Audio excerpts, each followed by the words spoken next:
Welcome back everyone to my Let's Play of Dragon Quest V. It's time for the bonus dungeon in the first of our bonus episodes. So we're going to warp to Evil Mountain and then head straight south from Evil Mountain, and that'll take us right into the bonus dungeon. No one really tells you where the bonus dungeon is located. I guess you just gotta wander around and find out on your own. Apparently in the DS remake though, they do give you a hint on where it is. But, I mean, that's the remake. So, got a really bunch of tough enemies here. Most of them are the same ones that we encountered in the final dungeon, Evil Mountain. But there are two new enemies that we're gonna run into here. But we're gonna get some good equipment that'll help us deal with these enemies. We can recruit monsters here in the bonus dungeon. So monsters like the Lionex and the Hell Battler that we saw in the final dungeon, we can fight them here and recruit them if you want. Like I said, by this point in time, your team's probably already set. Might just be picking up monsters to help with the bonus boss. And we won't fight the bonus boss because we're under leveled. They recommend about level 60. So between episodes, I'll probably do some leveling. And with these mimics, you have Virago use the war cry because I can potentially scare the mimic, keep them from using the defeat spell. I don't get lucky that the mimic remained calm, but I did get lucky that none of those defeat spells landed. So that was nice. And we get another small medal. Let's just head over down to the left. Before we head to the final dungeon, I should have mentioned this. You want to make sure that you do have the final key, because there is a door here that we have to open. But luckily, like I said, it's not really deep in the dungeon. So if you did forget the final key, maybe you had it in the depository. Alright, we're going to fall down this hole here, because there's some staircases right there to the south. We'll save ourselves some walking, but if you fall in any of these holes, we'll end up in this little room right here.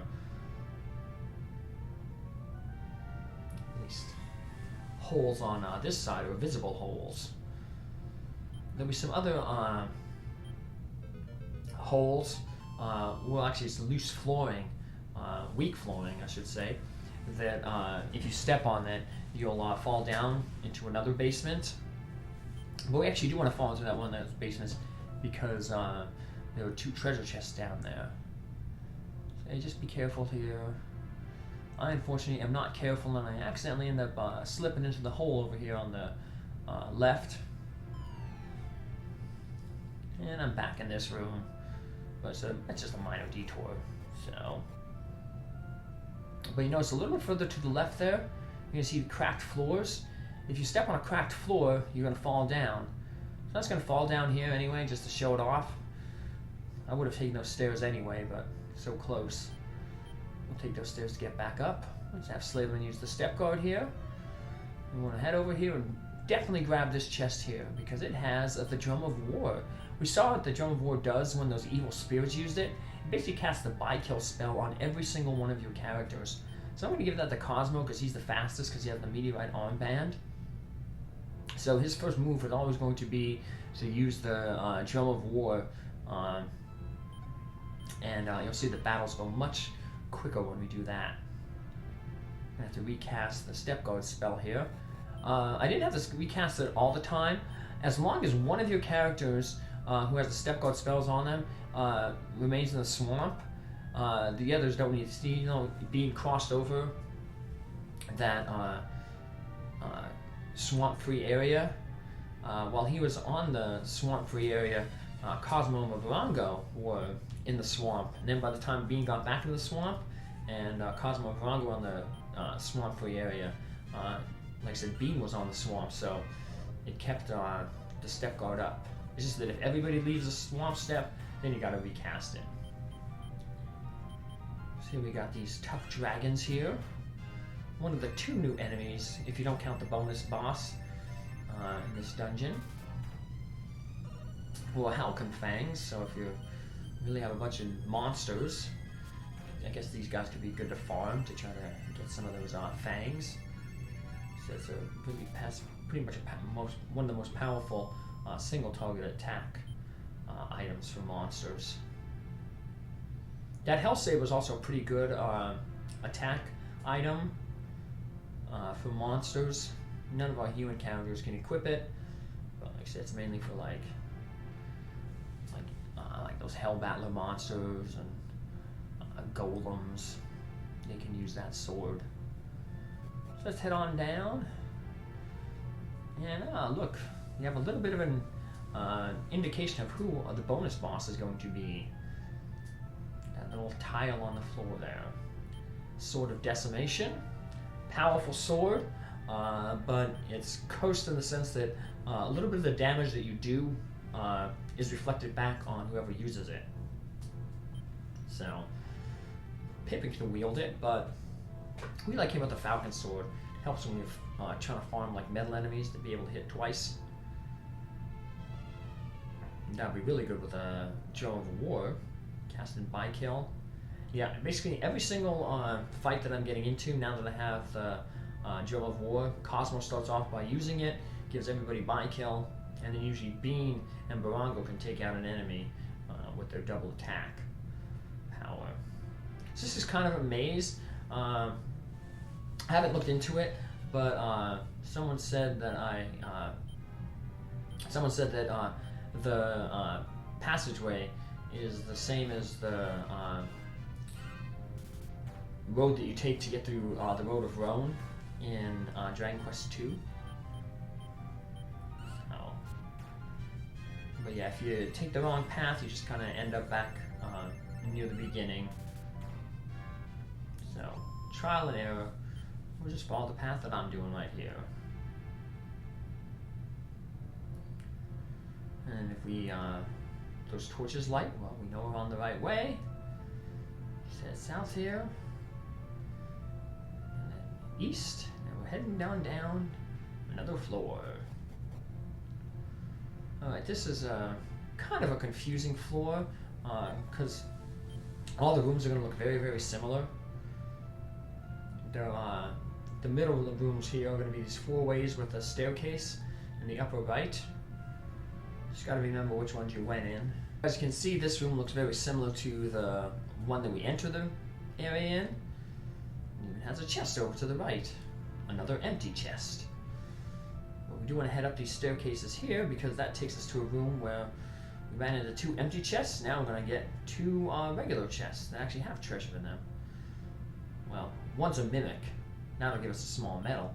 And the other one has treasure. So, not really good treasure, but like I said, if you're still trying to get all that stuff from the Metal King, you're going to have to be farming these mimics. Those jellymen are also in this final dungeon, so they're another source of small medals. Fighting them to hope that they get the small medal drop. Another small medal. Now let's open the other chest, and we get an Elven Medicine. Not that good, but we've just been throwing them in the storage bin, the depository.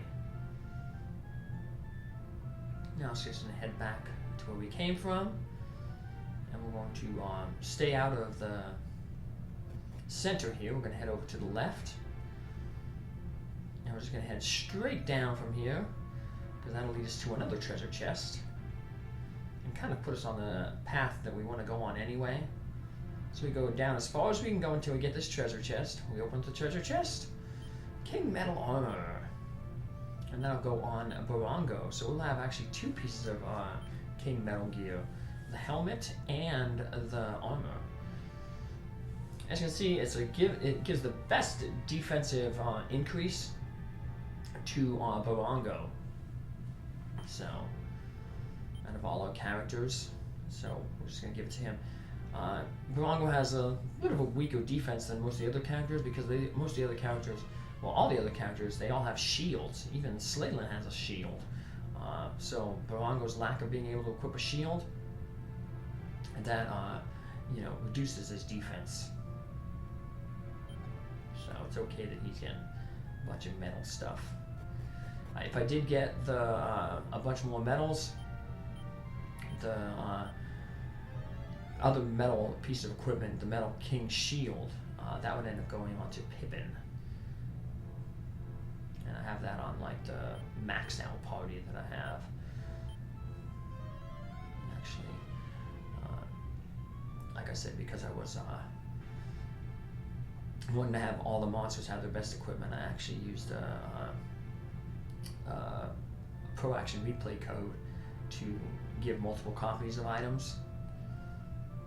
So I have a whole bunch of Metal King shields in that playthrough, just so I didn't have to re-equip all the monsters when I was showing them off.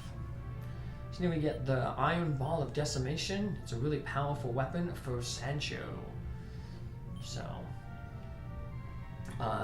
it basically behaves like a boomerang, where it hits all enemies, but it's much more powerful than a boomerang. Now I'm not worried about casting Step Guard, because I'm going to warp out of here. I'm just going to head down this floor anyway to show off who the bonus boss is. It's Estok from Dragon Warrior 4. He was the monster who almost learned the secret of evolution, but he didn't have the golden bracelet, so he didn't get as far advanced as the main bad in that game, Necrosaro, got. So I'm just going to put Sancho in the party just to show off that Iron Ball of Decimation.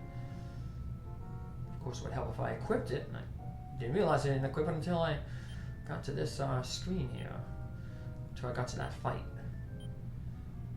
That's okay, because it's against those gold golems. The next fight they actually get into is actually going to be a little bit better. It's going to be against those 3 attack bots. So we'll get to see it hit all those characters.